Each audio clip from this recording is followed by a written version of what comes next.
Welcome to another podcast of the current situation at Manchester United. I'm going to be giving my brief. Yes, I'm behind the eighth ball a bit because I didn't do the preview. Wait, I didn't do the. Yeah, I didn't do the preview of the AC Milan versus Manchester United game of the second leg, and I didn't do the match reaction. So I'm just going to give a brief depiction of what happened in the game against Milan. No, it wasn't the best of games. Let us just get that out of the way. It wasn't the best of games, and yes, I am late. Yes, I'm using Internet Explorer, so I'm kind of behind the eighth ball. I'm kind of behind. I'm a slow person at heart. So, yeah, Manchester United actually went through against Milan just based on one goal, and it was based on the substitution that was done by Ole Gunnar Solskjaer himself in replacing Rashford with Paul Pogba. Now, some persons have been saying that Paul Pogba, despite scoring the goal, people are saying, man, I'm not, gung ho. I'm not over the hills.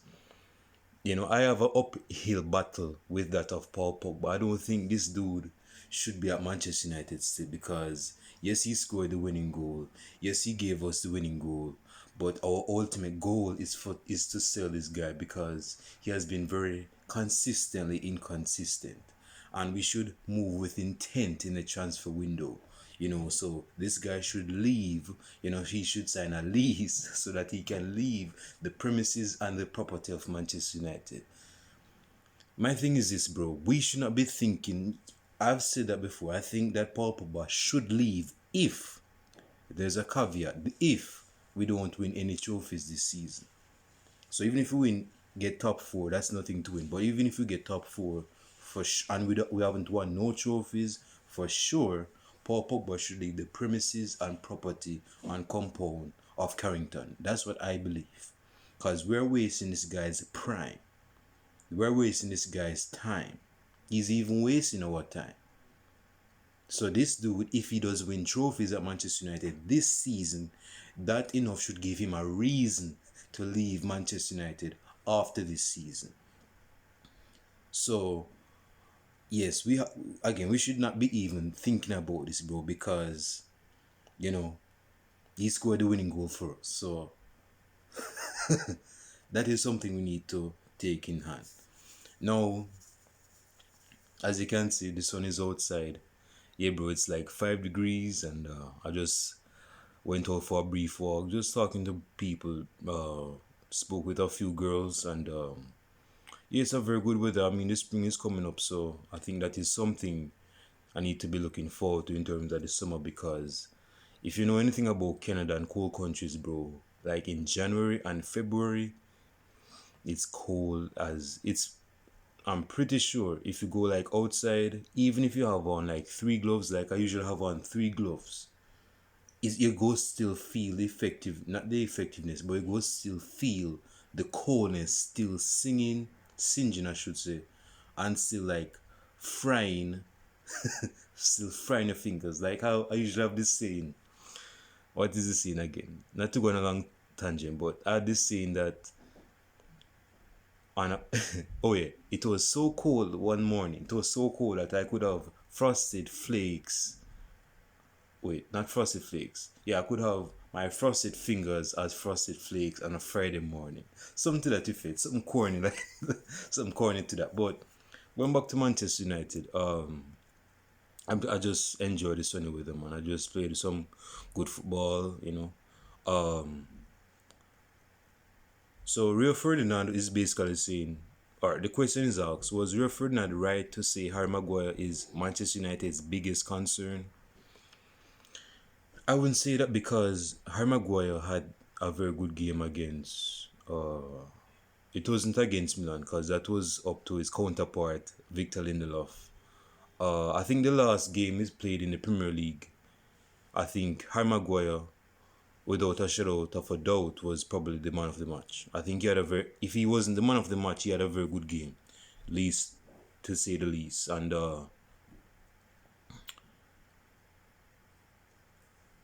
yeah, based on the premises, again, I don't want this video to be long, but I'm going to try wrap up.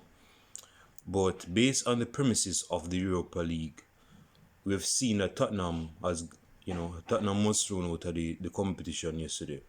And that should tell us that we should not take football on first glance. Whatever happens in the first leg, that with that being said, that should not, if you're leading by 2-0 in the first leg, do not be gung ho because you scored 2 goals in the first leg.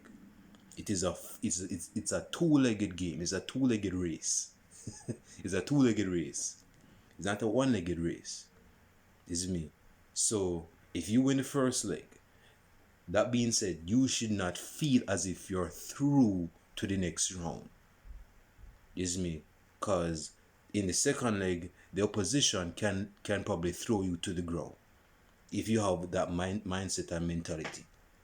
If you think that you have won the first leg, which you did, but you think that is going to, give you a green light to go through to the next round, then you're just playing around. So that should not be the foretold story of the 2 legs in totality. That's reality, isn't me? So again, bro, I'm just going to give my brief preview of the FA Cup match against Leicester City at King's Power Stadium. That's going to happen on Sunday. I'm expecting us to go through. I don't think we'll be playing our key players. But speaking of such, I just want to go on a short tangent, which I usually do. I just mentioned that Tottenham got knocked out. Arsenal went through, small sides like Arsenal going through, and the small side that knocked out, I think they're from Ukraine or something like that. Again, don't quote me on it. But they knocked out Tottenham, small sides going through like the side that knocked out Tottenham and Arsenal. So yeah, Arsenal is through. Who else is through? We have a few sides to look forward to in the EuroLeague, and we should be going after the EuroLeague. We should be like a lion that's going after an impala in the Serengeti trying to hunt. We should be praying like hunting after the EuroLeague, because we're in the quarterfinals of the EuroLeague. I think Ajax is still in the EuroLeague. So there are still decent sides in the EuroLeague. And we should not be crying, whining and complaining about the decent sides in the EuroLeague. Because we have to prove ourselves. If you want to be the man, we have to beat the man. But the thing is that there's no man in the EuroLeague. But the point is that if we want to prove that we're a top side, we should be beating decent sides that can play decent football. Isn't me? Arsenal can play decent football. For damn sure, Ajax can play decent football. So we need to show that we can actually win the EuroLeague this season. Again, Ole Gunnar Solskjaer needs trophies this season. I think he mentioned something about trophies can basically, what he was basically saying again. I don't have the quote in front of me, but he was basically saying that trophies can basically paper over the cracks based on performance. And I agree to that. But nigga, you're Manchester United manager. You should be winning trophies. That is what Manchester United is all about. We don't want not Arsenal. We don't want Liverpool be catching up based on trophies won altogether. I think we have about 65, if not 68 trophies in all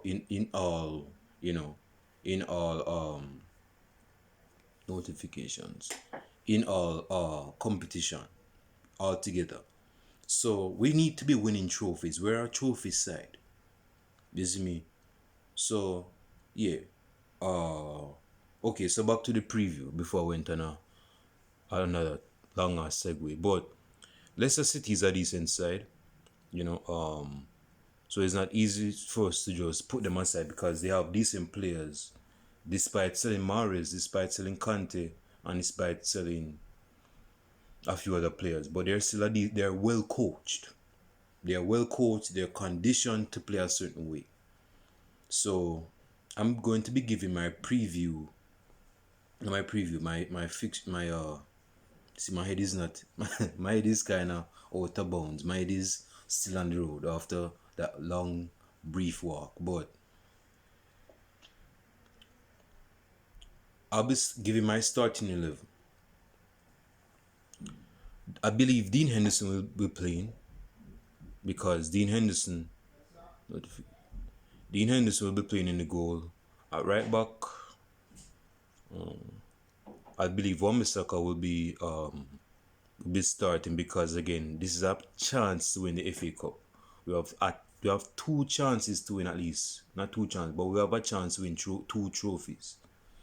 Is me. So there is no excuse for us to use for not winning no trophies.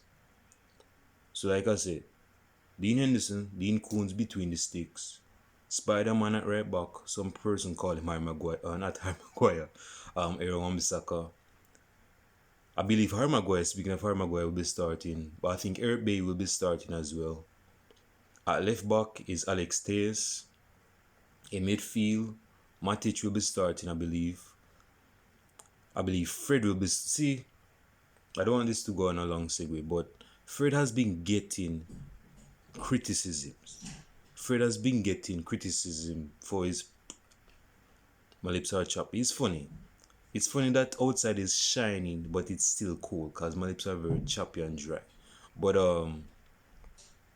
person's been saying that what does Fred offer to the United squad? What does Fred give? What is his contribution? What is his distribution to that of Manchester United when they're playing? What is he portraying on the pitch? What is he displaying on the pitch? Other than just being another body on the pitch. Persons were literally saying that on Twitter. Bro, we know that Fred is not one of those midfielders that can give a killer pass like Pirlo back in his prime. We know that. We know that Fred is not that type of player. Fred is not that type of player. And Fred knows it.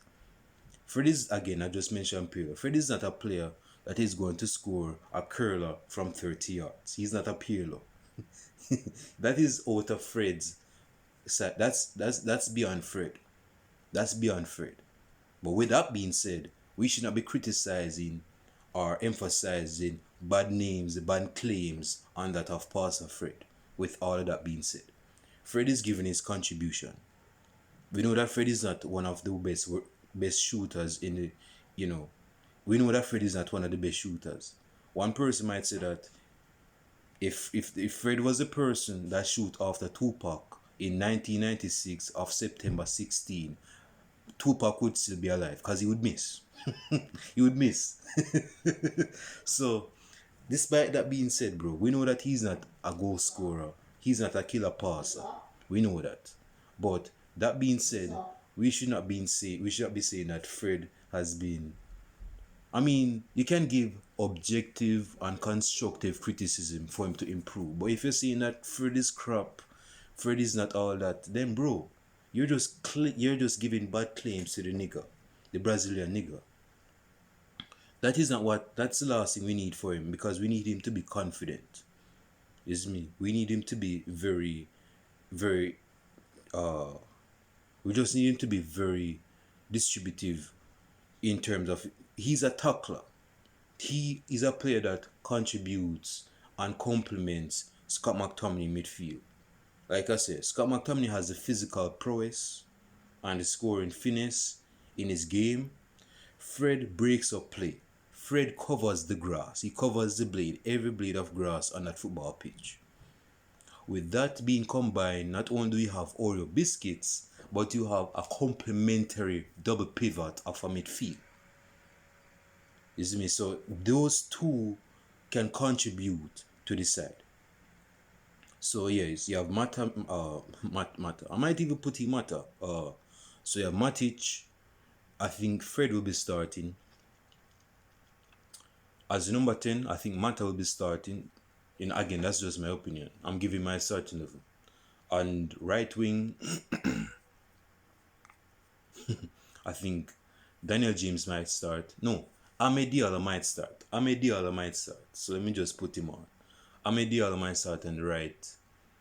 And I think Daniel James might actually play on the left. And up top, I think Cavani is back from injury. I think Martial is somewhat back from injury, but we'll see. But I'm going with Martial up top. I'm going with Martial up top. Yeah, that's my starting 11. Man, give your starting 11 down in the comment section down below. Down in the comment section down below. Like and subscribe to the channel. My prediction 2-0. As frugal and cheap as it is, just 2-0 to Manchester United. Nothing to look forward to that grand in the grand scheme of things, but yeah, I think Manchester United go through with just 2 goals under their belt. So with that being said, yeah, leave your predictions down below in the comment section. Like and subscribe to the channel. Hit that post notification bell. And I'll see you on Sunday to see if this game went bad or it went well. So I will do a match reaction on that of Sunday evening, and I'll show it to you guys in the next video podcast.